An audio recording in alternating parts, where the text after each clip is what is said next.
ہماری سوسائٹی میں جو چیزیں آج کل انڈر ریٹڈ ہیں اور جو کسی بھی بچے کی اپ برنگنگ کے لیے بہت زیادہ ضروری ہے، ان میں نمبر ون پہ ہے بیسک مینرس۔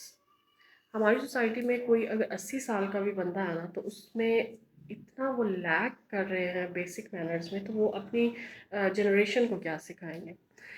ہمیں لگتا ہے کہ بیسک مینرز میں ہے السلام علیکم کہہ دینا، کسی کو اسلام کا جواب دے دینا، اینڈ دیٹس آل۔ یا کوئی بڑا آ گیا ہے تو اس کی عزت کرنا۔ نو، بیسک مینرز میں یہ چیز بھی میٹر کرتی ہے کہ آپ کسی بھی انسان سے اس کے لیول پہ جا کے کمیونیکیٹ کر سکتے ہیں۔ اور یہ چیز اتنی زیادہ انڈر ریٹڈ ہے کہ اگر کوئی بھی انسان کسی دوسرے کی ایجوکیشن کو مد نظر رکھتے ہوئے یا اس کی جو ذہنی قابلیت ہے اس کو دیکھتے ہوئے اس کے لیول پہ آ کے اس سے بات کرتا ہے تو اس کو کہتے ہیں یہ تو چول ہے، کیونکہ یہ تو ہر ایک سے ایسے ہی بات کر لیتا ہے۔ کیونکہ جب آپ اپنے زون سے باہر آتے ہیں اور کسی اور کے زون میں انٹر ہو کے اس کو اس چیز کو کمیونیکیٹ کرتے ہیں تو یہ ایک بہت ہی بڑی بات ہے، اور یہ ایک بیسک مینر ہے۔ اگر آپ اپنے بچوں کو یہ چیز نہیں سکھائیں گے یا اپنے گھر میں اس چیز کی پریکٹس آپ خود نہیں کریں گے تو آپ اپنے بچوں کو کیسے بتائیں گے کہ یہ بھی پارٹ ہے بیسک مینر؟ نمبر 2 پہ ہمارے پاس آتی ہے اکاؤنٹیبلٹی۔ اکاؤنٹیبلٹی جو ہے ہماری سوسائٹی میں چاہے میلز ہوں یا فیمیلز ہوں، they never give accountability, they never explain their gestures, their moods and their behavior۔ بس وہ جو ہے گو تھرو کر لیتے ہیں کہ ہم بس ہو گیا نا، ختم ہو گئی بات کو ختم کرو۔ آپ لوگ جب ہر بار بات کو ختم کرتے ہیں تو اس کا مطلب یہ ہے کہ آپ اکاؤنٹیبلٹی نہیں دینا چاہتے، آپ اپنے بیہیویئر کی کوئی بھی ایکسپلینیشن نہیں دینا چاہتے۔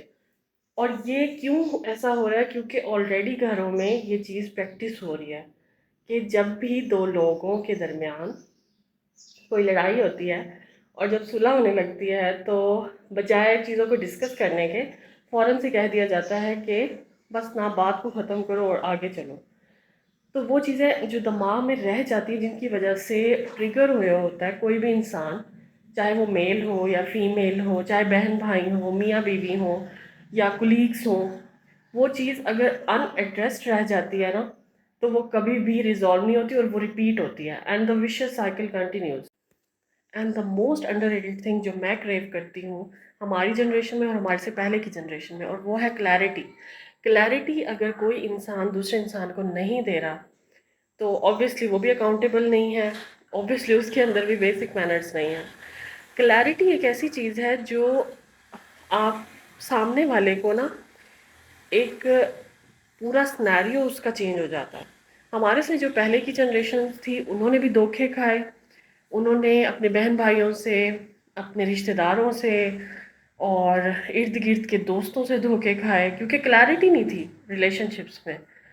اسی طرح جو ہماری جنریشن تھی، ہم لوگوں نے جیسے کولیگس سے ہم نے محبت کے نام پہ دھوکے کھائے، اسپیشلی ملینیلس نے، کہ کلیئرٹی نہیں تھی۔ بٹ یس، جو آج کل کی جنریشن ہے، جو اب جو ہے ینگ جنریشن ہے، they are very much clear in their every relationship, چاہے وہ کولیگس کا ہو، چاہے وہ سینئر جونیئر کا ہو، چاہے وہ بہن بھائیوں کا ہو، چاہے وہ کزنس کا ہو، یا ایون کہ ماں باپ کا اپنے بچوں کے ساتھ بھی یہ چیز کلیئر ہونی چاہیے کہ ان کے ساتھ کیا تعلق ہے، کتنے عرصے تک بچوں نے ماں باپ پہ ڈیپینڈنٹ رہنا ہے، اور ماں باپ کو ان سے کیا کیا توقعات ہیں۔ آپ اس طرح نہیں کر سکتے کہ آپ 30-35 سال کے بچے کو بلیک میلنگ شروع کر دیں، یا آپ 35 پلس ہوا ہے آدمی تو اس کو کہے کہ مجھے تو تم سے یہ امیدیں تھی کہ تم یہ کرو گے جا کے۔ تو وہ امیدیں آپ کو پہلے ہی کلیئر کر دینی چاہیے تھیں۔ ہر سٹیپ پہ آ کے آپ اپنی اولاد کو یہ نہیں کہہ سکتے کہ مجھے تو تم سے یہ امید نہیں تھی، مجھے تو یہ بھی امید نہیں تھی۔ پھر آپ ایک لسٹ پکڑا دو، ٹھیک ہے؟ آپ ایک ٹائم پہ اس چیز کو کلیریفائی کرنا بہت ضروری ہوتا ہے کسی بھی انسان کے لیے کہ مجھ سے آپ نے کیا کیا ایکسپیکٹ کرنا ہے اور کیا ایکسپیکٹ نہیں کرنا۔